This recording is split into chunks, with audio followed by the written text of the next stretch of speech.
County Executive Sam Page is speaking to 5 on Your Side for the first time since the County Council voted against his budget proposal, which they say comes with an $81 million deficit.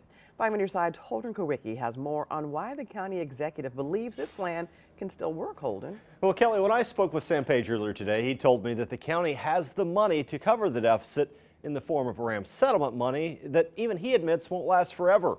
This comes as multiple county leaders warn that the county could be bankrupt within a few years if they don't make some painful cuts.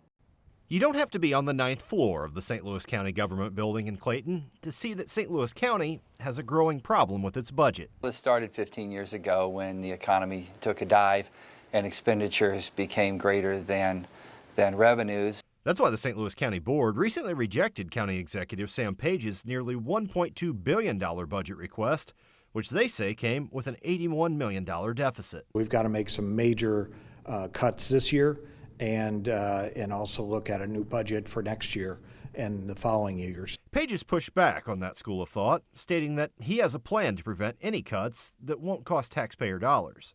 The people in St. Louis County expect us to continue to provide these services, to not cut police and public safety, to not cut the healthcare safety net, and they expect us to use the NFL settlement funds to cover these expenses. Well, both Page and members of the council don't like the idea of raising property taxes. But I do know that at some point we're going to have to ask the citizens, for more money. That's why multiple county leaders have proposed instituting an online sales tax, but that must first be approved by voters. The voters can choose.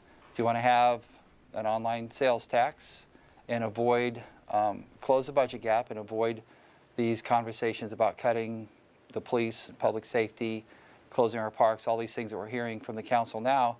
Avoid those conversations, because with the normal efficiencies and consolidation of government services, we'll be on a pretty good path.